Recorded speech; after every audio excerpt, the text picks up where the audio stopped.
Isabel Morales observaba a la pequeña Valentina desde la cocina de la mansión de los Herrera, su corazón partiéndose al ver a la niña de 7 años sentada sola en el jardín, mirando fijamente al vacío como había hecho durante los últimos 6 meses. Desde el día del funeral de su madre, Valentina no había pronunciado una sola palabra, encerrándose en un silencio que ningún terapeuta, psicólogo infantil o especialista había logrado penetrar. Diego Herrera, el padre viudo de 40 años, había contratado a Isabel como empleada doméstica y cuidadora hace apenas 2 semanas, después de que la 10ª niñera renunciara frustrada por la falta de respuesta de Valentina. Diego era un arquitecto exitoso que había construido un imperio de diseño, pero se sentía completamente perdido ante el mutismo de su hija y el dolor de perder a su esposa en un accidente automovilístico que había destrozado su familia. Isabel había criado 4 hijos propios como madre soltera mientras trabajaba múltiples empleos y había desarrollado una comprensión intuitiva del dolor infantil que venía no de libros académicos, sino de décadas de experiencia maternal práctica. Desde el primer día había notado algo que todos los especialistas parecían haber pasado por alto.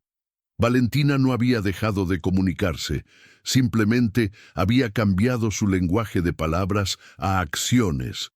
Si esta historia te está tocando el alma, suscríbete al canal y activa la campanita para más historias que revelarán el poder sanador de la comprensión maternal.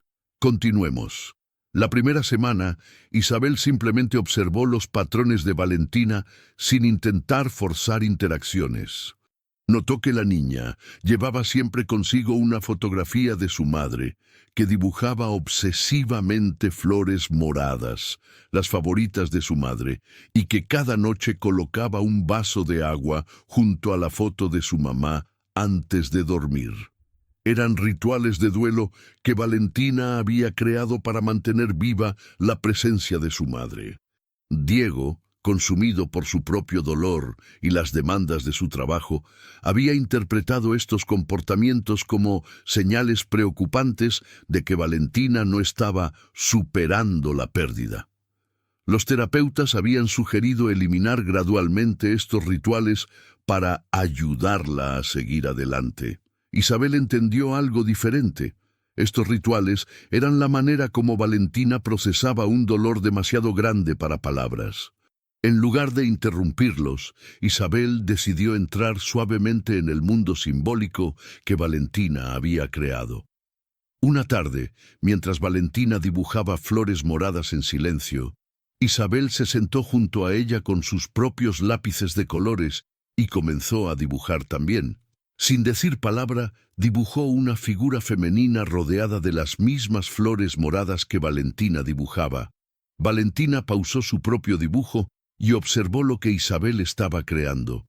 Isabel continuó añadiendo detalles: pájaros en el cielo, sol brillante y corazones pequeños alrededor de la figura femenina. Entonces hizo algo que ningún terapeuta había intentado. En lugar de dibujar solo una figura, dibujó también una niña pequeña junto a la mujer, tomadas de la mano.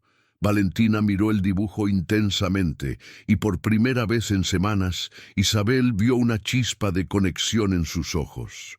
La niña tomó su propio lápiz y lentamente, con movimientos deliberados, añadió algo al dibujo de Isabel. Corazones que conectaban a la mujer y la niña. Era la primera vez en 6 meses que Valentina había iniciado una interacción con otro ser humano. Isabel no celebró exageradamente para no romper el momento frágil. Simplemente sonrió gentilmente y continuó dibujando junto a Valentina en silencio compartido. Durante los días siguientes, Isabel comenzó a construir sobre esta pequeña apertura.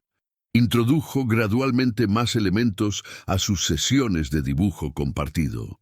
Dibujos de momentos felices, de actividades que madres e hijas hacen juntas, de recuerdos que podían ser atesorados.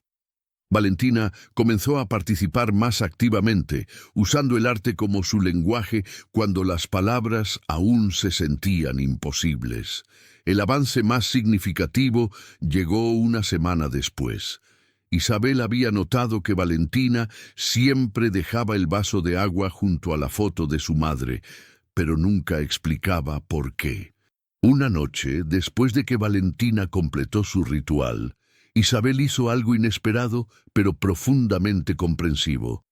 Trajo su propio vaso de agua y lo colocó junto a una foto de su propia madre fallecida que había traído de casa.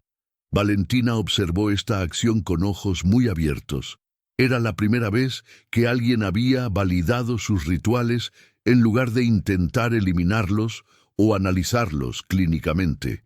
Isabel habló suavemente, sabiendo que Valentina escuchaba incluso si no respondía verbalmente. Yo también le dejo agua a mi mamá.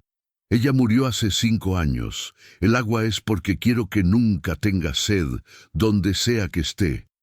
¿Tú también le dejas agua a tu mami por eso?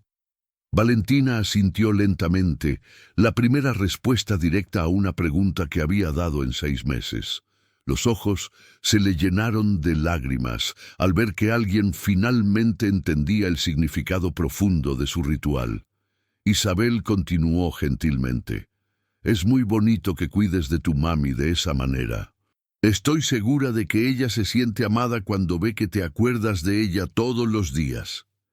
En ese momento, Valentina hizo algo extraordinario. Tomó la mano de Isabel y la guió hacia el altar improvisado de fotos y dibujos que había creado. Por primera vez, alguien estaba siendo invitado a su espacio sagrado de duelo. Isabel se arrodilló junto a Valentina y juntas miraron las fotos de la madre fallecida. Isabel comenzó a hacer algo que ningún terapeuta había intentado. En lugar de evitar hablar de la madre muerta, comenzó a celebrar su vida. Tu mami era muy bonita. ¿Qué cosas les gustaba hacer juntas? Valentina no respondió verbalmente, pero señaló diferentes fotos. Una en la playa, otra en un parque, una más en la cocina haciendo galletas. Isabel entendió que esta era la manera como Valentina podía comunicarse en ese momento. Durante las siguientes semanas, Isabel desarrolló un método completo de comunicación no verbal con Valentina. Usaban dibujos, señales, expresiones faciales y rituales compartidos para conectarse emocionalmente. Isabel nunca presionó para que Valentina hablara, pero creó un ambiente tan seguro y comprensivo que las palabras eventualmente comenzaron a sentirse posibles nuevamente. El momento decisivo llegó un mes después del día en que Isabel había comenzado a trabajar. Era el cumpleaños de la madre fallecida y Diego había planeado ignorar la fecha siguiendo el consejo de los terapeutas que sugerían no reforzar el enfoque en la pérdida. Isabel entendió que esto era exactamente lo opuesto a lo que Valentina necesitaba. «Señor Herrera, ¿puedo sugerirle algo?», preguntó Isabel cuidadosamente. Diego, que había comenzado a notar los pequeños avances en el comportamiento de Valentina, escuchó atentamente. «Hoy es el cumpleaños de su esposa. Creo que sería sanador para Valentina si celebramos su memoria en lugar de pretender que el día no existe». Diego dudó. Los doctores dijeron que debíamos ayudarla a seguir adelante, no aferrarse al pasado. Con respeto, señor Herrera, Valentina no está lista para seguir adelante. Primero necesita permiso para sentir completamente su dolor. Necesita saber que está bien extrañar a su mamá y que recordarla es algo hermoso, no algo que debe ser superado. Diego miró a su hija, quien había estado más receptiva en las últimas semanas que en los meses anteriores, y decidió confiar en el instinto de Isabel. «Está bien. ¿Qué sugiere que hagamos?». Isabel organizó una pequeña celebración de la vida de la madre fallecida. Preparó el pastel favorito de la madre, pusieron su música favorita y crearon un espacio donde tanto Valentina como Diego podían compartir recuerdos felices en lugar de solo llorar la pérdida. Cuando cortaron el pastel, Isabel le pidió a Valentina que cantara «Feliz cumpleaños» para su mamá. Era la primera vez en 6 meses que alguien había pedido específicamente que Valentina usara su voz. Valentina miró a Isabel con ojos llenos de miedo y anhelo. Isabel tomó su mano gentilmente. «Tú puedes hacerlo, mi amor. Tu mamá quiere escuchar tu voz cantándole. Sé que ha estado guardada por mucho tiempo, pero está bien dejarla salir». Con lágrimas corriendo por su rostro, Valentina abrió la boca y con voz quebrada pero clara, susurró las primeras palabras que había dicho en 6 meses. «Feliz cumpleaños, mami». Diego comenzó a llorar al escuchar la voz de su hija por primera vez desde el funeral. Isabel abrazó a Valentina mientras la niña continuaba, su voz fortaleciéndose con cada palabra. «Te extraño mucho». Fueron palabras simples, pero representaban la ruptura de una prisión de silencio que había mantenido atrapado el dolor de Valentina durante medio año. No era que no pudiera hablar, era que el dolor había sido demasiado grande para ponerlo en palabras hasta que alguien le dio permiso para sentirlo completamente. Los meses siguientes trajeron más avances graduales. Valentina no se convirtió inmediatamente en una niña parlanchina, pero comenzó a usar palabras cuando se sentía segura de que serían recibidas con comprensión. Isabel continuó siendo su guía a través del proceso de duelo, enseñándole que podía amar y extrañar a su madre mientras también continuaba viviendo. Un año después de la muerte de su esposa, Diego organizó una ceremonia especial de agradecimiento. Valentina, ahora de 8 años, había recuperado no solo su voz, sino también su alegría de vivir. Hablaba abiertamente sobre su madre, compartía recuerdos felices y había aprendido que el amor no termina con la muerte. En la ceremonia, Valentina dio un pequeño discurso que había preparado con la ayuda de Isabel. «Quiero agradecer a Isabel por enseñarme que está bien extrañar a mi mami. Todos los doctores querían que olvidara y siguiera adelante, pero Isabel me enseñó que puedo llevar a mi mami en mi corazón mientras también soy feliz. Ya no tengo miedo de hablar, porque sé que cuando hablo de mi mami, ella está conmigo».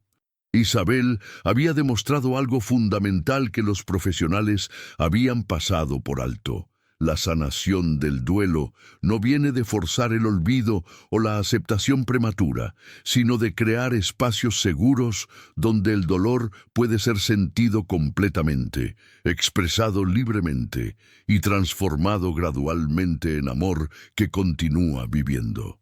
Diego había aprendido que a veces la sabiduría más profunda sobre el corazón de un niño viene no de títulos académicos, sino de la experiencia vivida de alguien que ha enfrentado pérdida similar y ha encontrado maneras de seguir amando a través del dolor.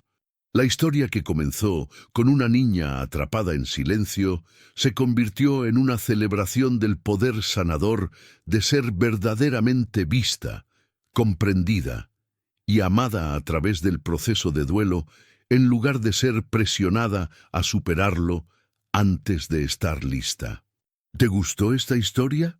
¿Crees que a veces el duelo necesita ser sentido completamente antes de poder ser sanado? ¿Piensas que la sabiduría maternal puede ver cosas que los métodos clínicos pasan por alto?